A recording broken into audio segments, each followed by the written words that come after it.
Chapter 19. Cao Cao fights in Xiapi. Liu Bei perishes at the White Gate Tower. As was stated before, Gao Shun and Zhang Lo together went to smite Guan Yu, while Liu Bei attacked Zhang Fei. Both brothers went out to give battle, while Liu Bei force was held in reserve.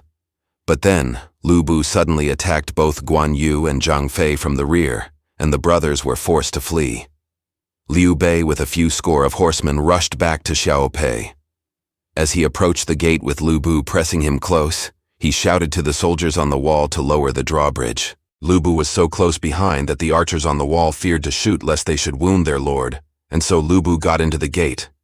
The gate guards could not force him back, so they scattered in all directions. Liu Bei led his force into the city. Liu Bei saw the position was too desperate for him to reach his residence, and he must abandon all his family. So he hastened through the city, and left by the west gate, out at which he and his scanty following fled for very life.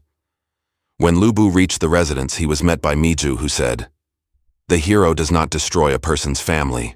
Your rival for the empire is Cao Cao, and my master, always mindful of the good turn you did him at the archery feast, would not be ungrateful. But he could not help going to Cao Cao, and I think you will pity him." Liu Bei replied, "We two are old friends. How could I bear to harm his wives and children?" Whereupon he sent the family to Suzhou with Miju to take care of them. Next, Liu Bei led his army into Huashan Mountains to Yanzhou, leaving Gao Shun and Zhang Liao to guard Xiapi. During these troubles, Sun Quan had also fled out of the city. Guan Yu and Zhang Fei, each with a handful of soldiers, had got away to the hills. As Liu Bei with his few horsemen was making the best of their way from the scene of his defeat, he heard someone coming up behind him. When he got closer, the person proved to be Sun Quan. "Alas, I know not the fate of my brothers, whether they be alive or dead, and my wife and children are lost to me. What can I do?" said Liu Bei. Sun Quan replied, "I see nothing better than getting away to Cao Cao, whence we may be able to plan our future moves." Liu Bei had no better plan to propose, and the two men directed their way to Xuchang, choosing byroads rather than highways. When their small supplies ran out, they entered a village to beg. But when the people of any place heard that Liu Bei of Yuzhou was the man who needed help, they vied with each other in offering all that was required. One day they sought shelter at a house whence a youth came out and made a low obeisance. They asked his name, and he gave it as Liu An, of a well-known family of hunters. Hearing who the visitor was, the hunter wished to lay before him a dish of game, but though he sought for a long time, nothing could be found for the table. So Liu An came home, killed his wife, and prepared a portion for his guest. While eating, Liu Bei asked, "What flesh is it?" Liu An told him, "Wolf." Liu Bei knew no better, and ate his fill. Next day at daylight, just as Liu Bei was leaving, he went to the stables in the rear to get his horse, and passing through the kitchen, he saw the dead body of a woman lying on the table. The flesh of one arm had been cut away. Quite startled, he asked what this meant, and then he knew what he had eaten the night before. He was deeply sorry at this proof of his host's regard, and the tears rained down as he mounted his steed at the gate. "I wish I could go with you," said Liu An, "but as my mother still lives, I cannot go so far from home." Liu Bei thanked him and went his way. The party took the road by Liangcheng, and as they were going out, they saw not far off a thick cloud of dust. When the troop came nearer, they found the troops were of Cao Cao's army, and with them they traveled to the main camp, where they found Cao Cao himself. Cao Cao shed tears at the sad story of Liu Bei's distress, the loss of the city, his brothers and wives and children. When Liu Bei told him of the hunter who had sacrificed his wife to feed them, Cao Cao sent the hunter a present of 100 ounces of silver as a reward. The march then was continued to Jibei, where Xiahou Yuan welcomed them. They heard that his brother Xiahou Dun was still ill from the wound he had received in the eye.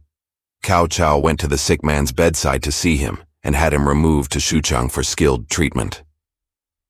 Presently scouts, sent out particularly for tidings of Liu Bei, returned, saying, "Liu Bei has allied himself with the bandits in the east, and they are attacking Yanzhou." At this, Cao Cao dispatched Cao Ren with 3,000 soldiers to take Xiapi, while he, in conjunction with Liu Bei, moved against Liu Bei. They went east. As they reached the Mangdang Hills near Xiao Pass, they met the A-band of 30,000 Taishan Mountains brigands barring their road. The chieftains of the bandits were Sun Quan, Wu Dun, Yin Li, and Chang Shi, who rode out with their spears set. However, Shu Chu plunged into the battle and easily beat them back and chased them right up to the pass. The scouts told Liu Bu, who was then in Suzhou, whither he had gone to start an expedition to save Xiaopei. He left the protection of Suzhou to Chen Gui and set out with Chen Deng. As Chen Deng was starting, Chen Gui said to him, "Remember the words of Cao Cao that the business of the East is in our hands. Now is our moment, for Liu Bu is about to suffer defeat. Father, I can look after the outside, but when Liu Bu returns beaten, you must arrange with Miju to keep him out of the city. I shall find a means of escape," said Chen Deng. "His family is here, and he has many friends. How about them? I also have a scheme to settle them." Then Chen Deng went to see Liu Bu, to whom he said, "Suzhou is surrounded, and this city will be fiercely attacked. We ought to provide for possible retreat, and I advise storing grain and money in Xiapi. We could retreat there if the day went adversely. Why not see about this in good time?" "Your words are indeed wise. I will also send my wives and little ones thither," said Liu Bu.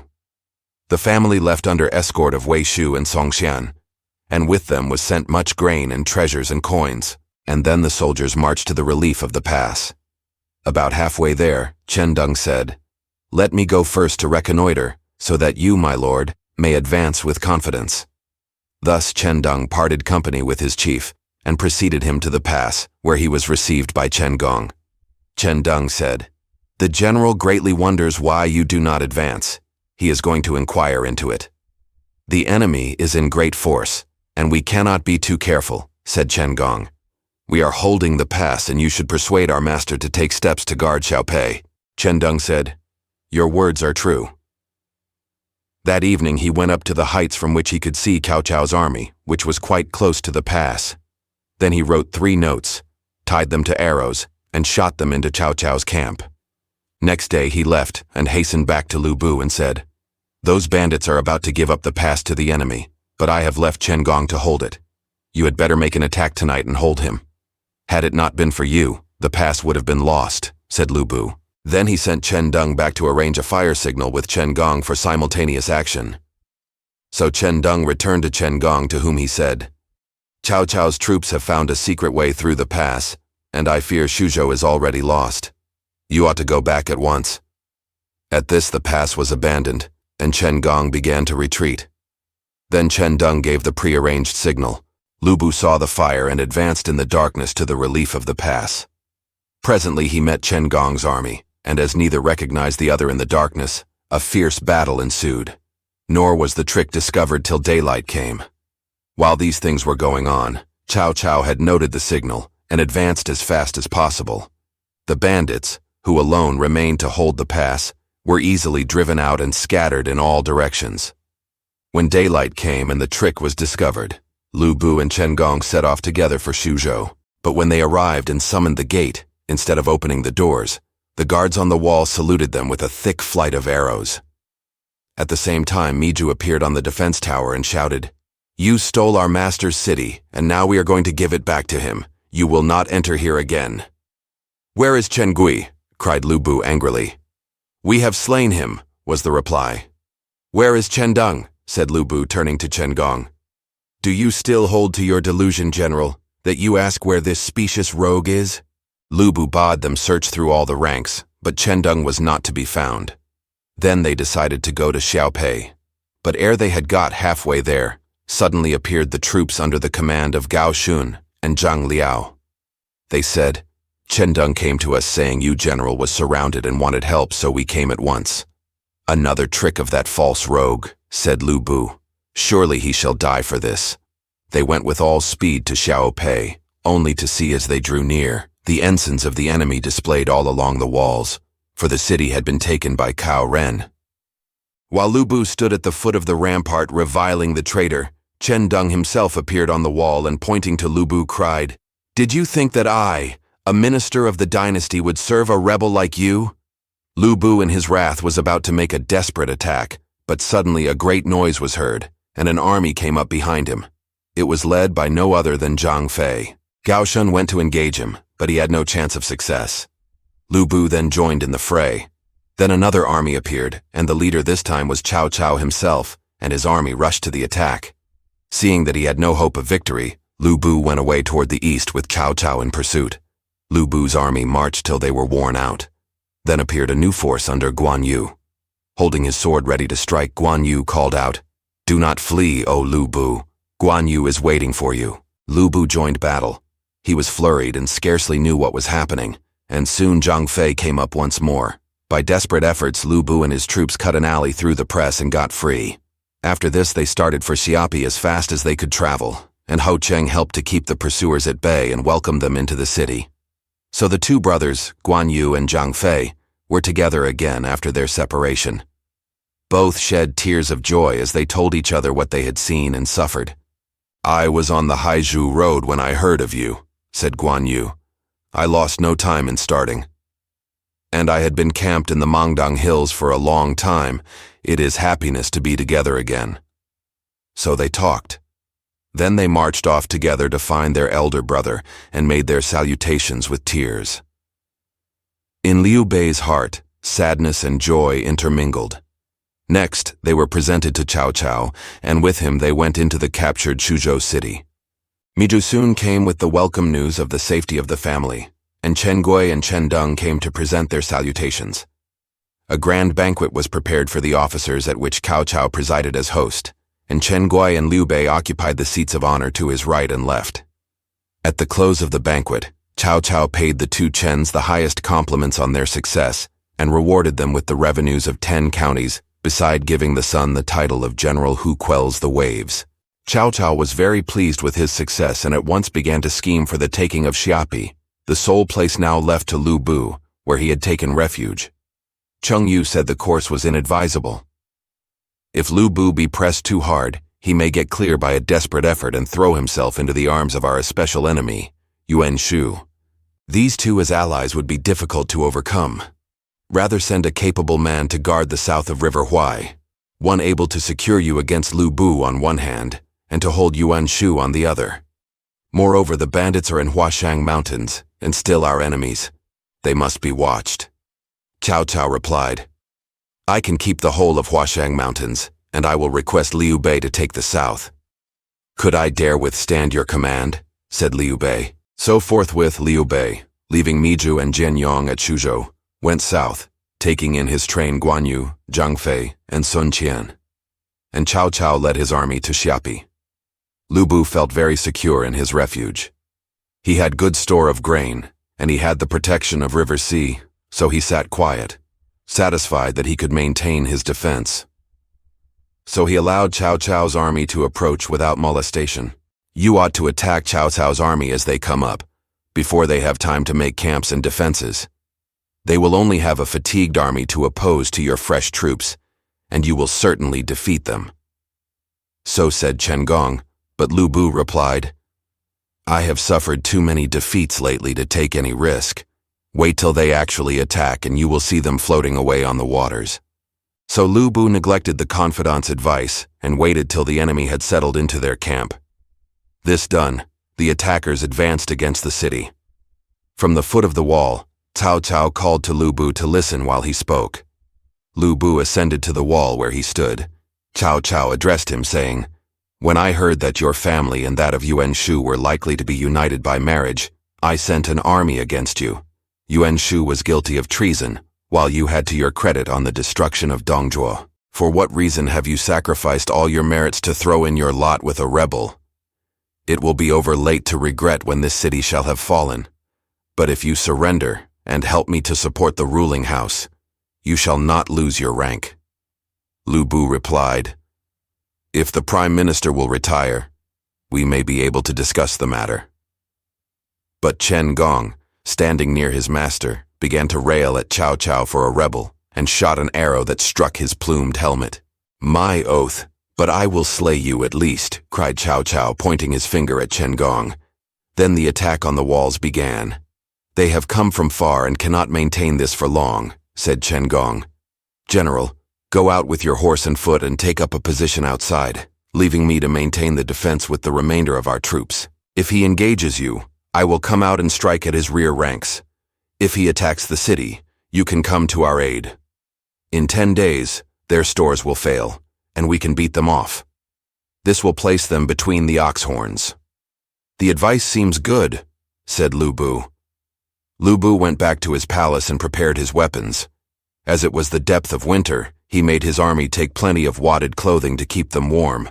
Lady Yan, his wife, heard of it and came to ask whither he was going.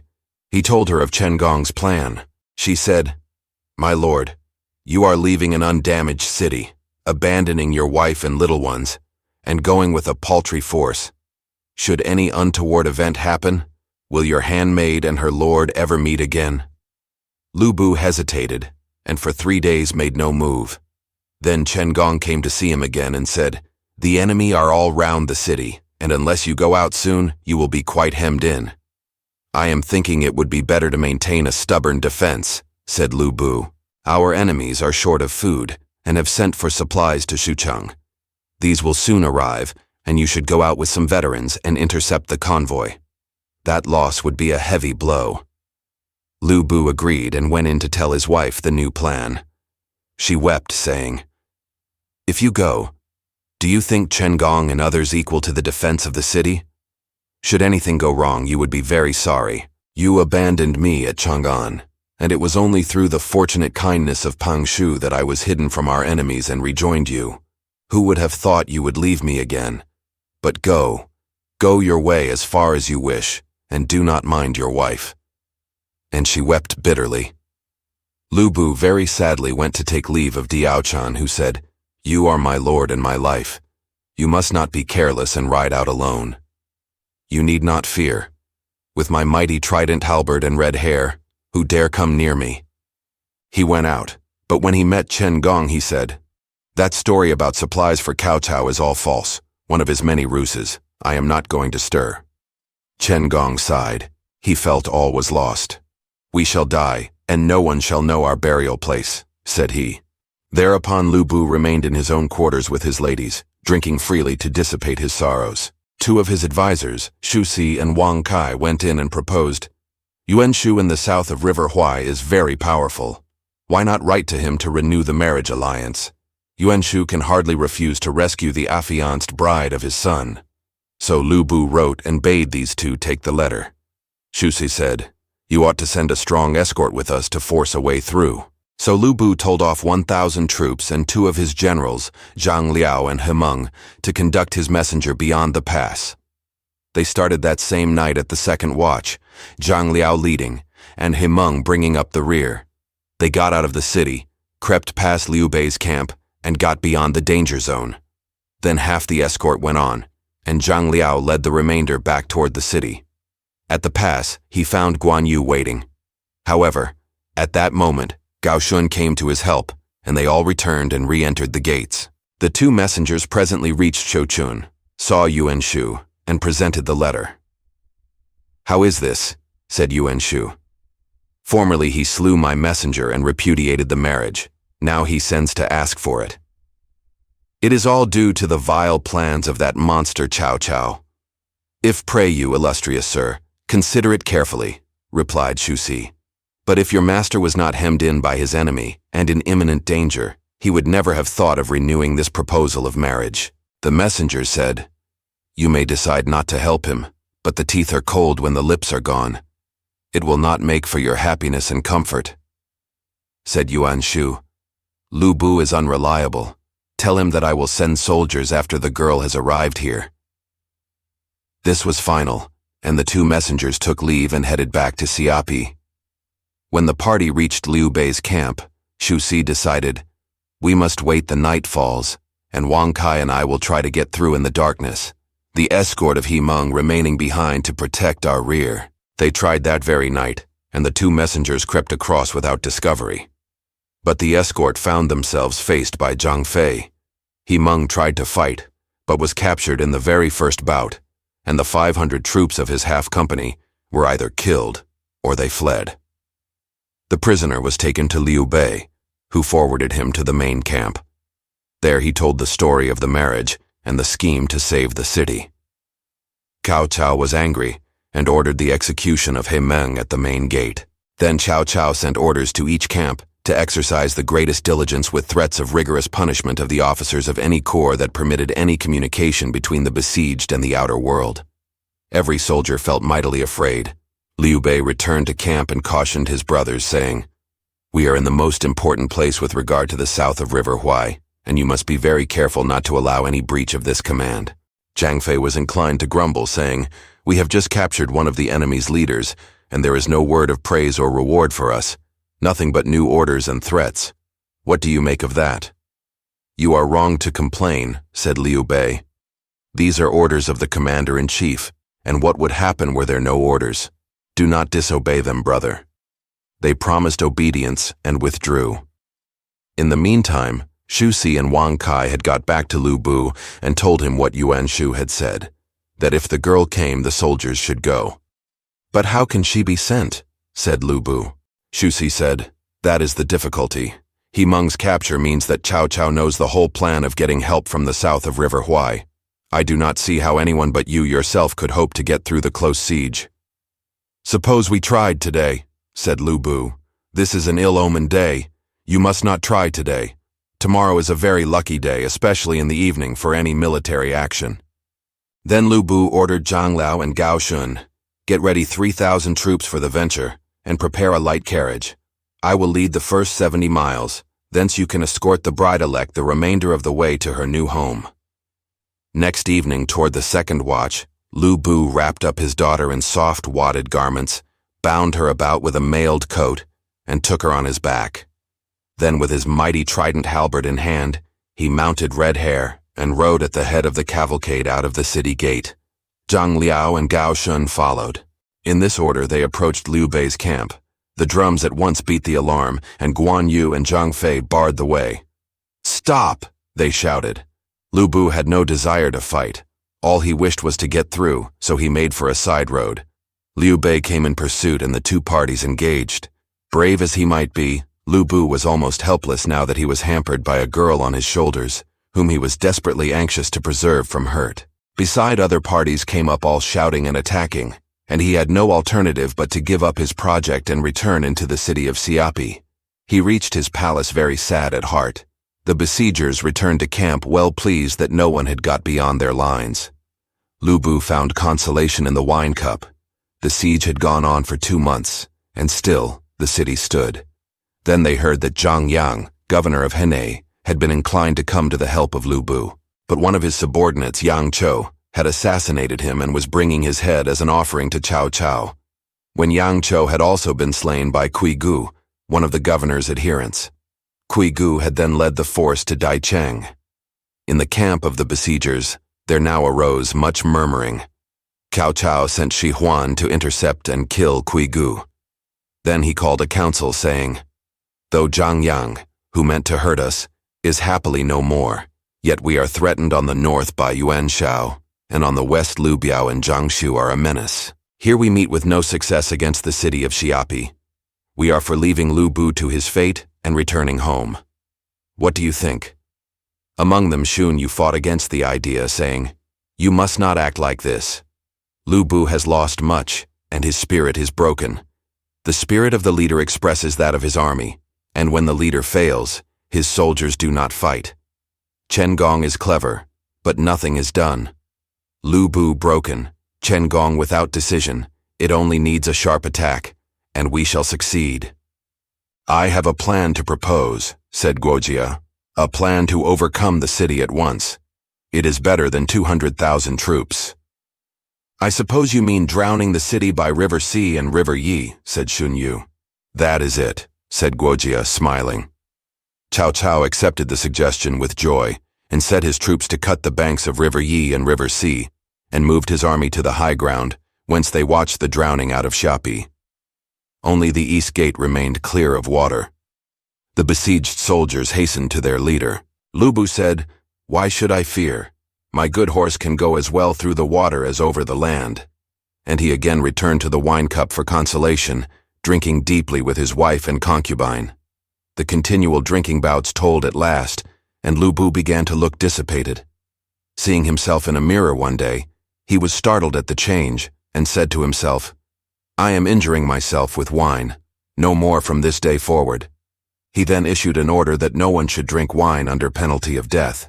Now one of his generals, Ho Cheng, lost 15 horses, stolen by one of his subordinates, Ho Chao, who intended to resell them to Liu Bei. Ho Cheng found out where the horses were, went out after them, and recovered them after killing Ho Chao. And Ho Cheng's colleagues congratulated him on his success. To celebrate the occasion, Ho Cheng brewed a few barrels of wine to be drunk at the feast. But thinking his chief might find him in fault, Ho Cheng sent the bottles of wine to Lu Bu's palace with a petition explaining, "By your virtue of warlike renown, I have recovered my horses. And as my comrades come with their congratulations, I brew some bottles of wine, first to offer your lordship, and second to ask your permission to have a little wine at the feast." Lu Bu took it very angrily, saying, "When I have forbidden all wine, you brew some and begin to give feasts. You are simply defying me." Whereupon he ordered the officer to instant execution. However, Song Xian, Wei Shu, and other officers came in and interceded, and after a time, Lu Bu softened.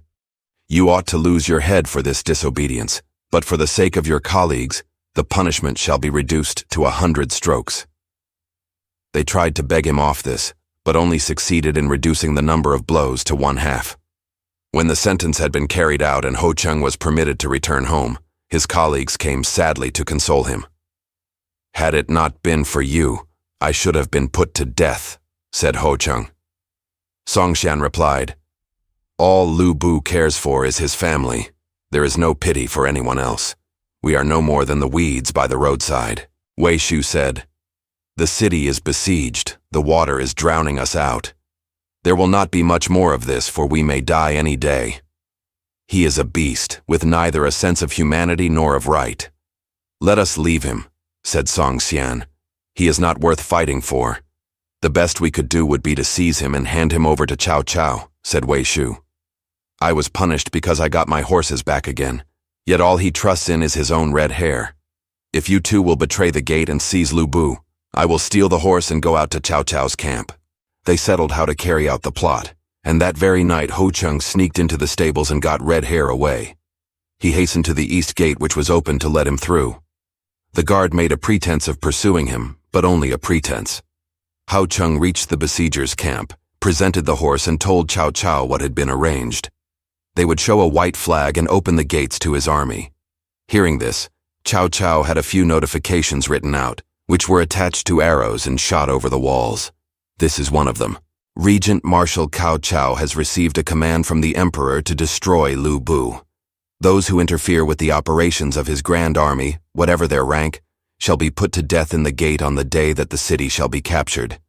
Should anyone capture Lu Bu or bring his head, he shall be well rewarded. Let all take note of this." Next day at daylight, a tremendous hubbub was heard without the city, and Lu Bu, halberd in hand, hasted to the wall to see what it meant. As he went from gate to gate inspecting the defenses and guards, he censured Wei Shu for letting Ho Cheng escape and get away with his horse. Lu Bu threatened to punish Wei Shu. But just then, the besiegers began a fierce attack as the white flag had just appeared, and Lu Bu had to turn all his energies to defense. The assault lasted till noon, when the attacking force drew off for a time. Lu Bu was taking a rest in the tower and fell asleep in his chair. Song Xian sent away Lu Bu's attendants. When they had gone, he stole Lu Bu's weapon, the trident halberd in which he trusted. Then Song Xian and Wei Shu fell upon Lu Bu together, and before he was well awake had bound him with cords, trussing him so that he could not move. Lu Bu shouted for his guards, but they were driven off by the 2 traitor generals and could not come near. Then a white flag was shown, and the besiegers again approached the city. The traitors shouted out, "Lu Bu has been captured alive." But Xiahou Yuan could hardly believe it till they threw down the famous halberd. The gates were flung open, and the enemy entered the city.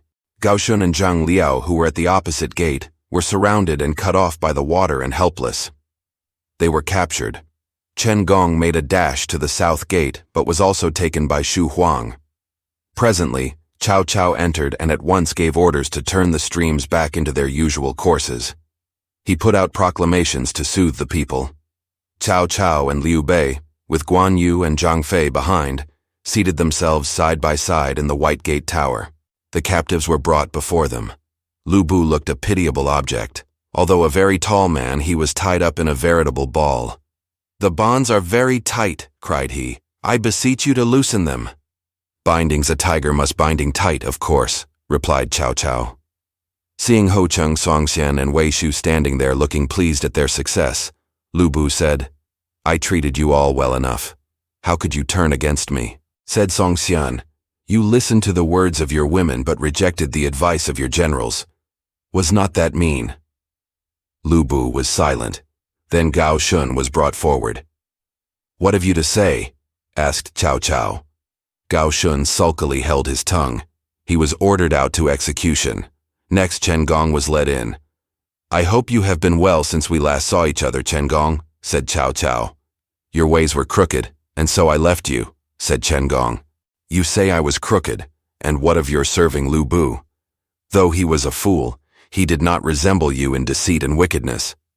You say you are able enough and clever, but what about your position today?" Turning toward Liu Bei, Chen Gong said, "This man would not follow my advice. Had he done so, he would not now be a captive." "What think you ought to be done about this day's work?" said Cao Cao. "There is death for me today, and that is the end," said Chen Gong undauntedly. "Very well for you, but what of your mother and wife and children?" "It is said that one who rules with due regard to filial piety does not harm a person's family. One who would show benevolence does not cut off the sacrifices at a person's tomb. My mother and wife and children are in your hands. But since I am your prisoner, I pray you slay me quickly, and not to try to harrow my feelings."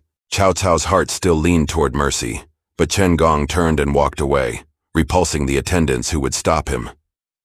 Cao Cao rose from his place and walked with Chen Gong, the tears falling from his eyes. Chen Gong never looked at him. Turning to his guards, Cao Cao said, "Let his mother and family be taken to Xuchang and looked after immediately. Any postponement will be punished." The condemned man heard him, but uttered no word. He stretched out his neck for the blow. Tears sprang to the eyes of all present. His remains were honorably coffined and buried in Xuchang. A poem pitying Chen Gong's fate says, "Neither hope of life nor fear of death moved him. How brave was he, a hero indeed. But his lord heeded not his words, wherefore in vain possessed he great talents. Nevertheless, in that he stood by his master. To parting with wife and mother, he merits our pity and profound respect.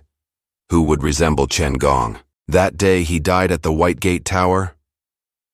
While Cao Cao sadly escorted Chen Gong on the way to death, Liu Bei appealed to Liu Bei, "Noble sir, you sit there an honored guest while poor I lie bound at your feet.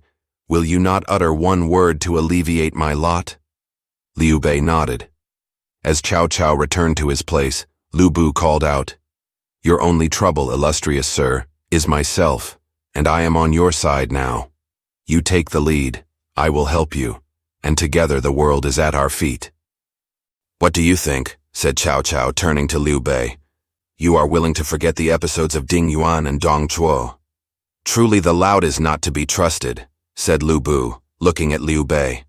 "Strangle and expose," ordered Cao Cao. As he was led away, Liu Bei turned once more to Liu Bei. "You long-eared lout, you forget now the service I rendered you that day at my camp gate, when my arrow hit the mark." Just then someone shouted, "Liu Bei, oh fool! Death is but death, and why are you scared at it?" Everyone turned to look. The guards were hustling Zhang Liao to the place of judgment. Cao Cao ordered Liu Bei's execution.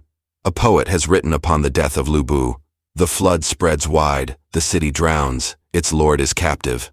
Naught avails his courser's speed or halberd's thrust. The tiger erstwhile fierce, now whines for mercy." Cao Cao had meted him. Full well, a falcon flown at will, and hungry kept, poor fool. He let Chen Gong's advice be overborne by harem tattle. Vainly now he rails against the long ear's faith. And another poem says, "Round is the hungry tiger, eater of men, for whom is no pity, since the blood of his victims is fresh and not yet dry." Liu Bei spoke no word in favor of Liu Bei, to whom even a father's life was not sacred.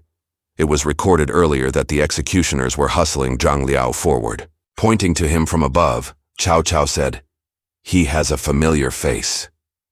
You were not likely to forget me. You saw me before in Puyang, said Zhang Liao. Oh, so you remember me, eh? Yes. More is the pity. Pity for what? That the fire that day was not fierce enough to burn you up, rebel that you are. Cao Cao began to get angry. How dare you insult me? Cried he, and lifted his sword to kill the bold speaker. The undaunted Zhang never changed color but stretched out his neck for the blow. Then a man behind Cao Cao caught his arm, and in front of him another dropped on his knees, saying, O Prime Minister, I pray thee stay thy hand. Who was it that saved Zhang Liao? The next chapter will show. Thanks for watching. Please like the video and subscribe to the channel for more excellent content.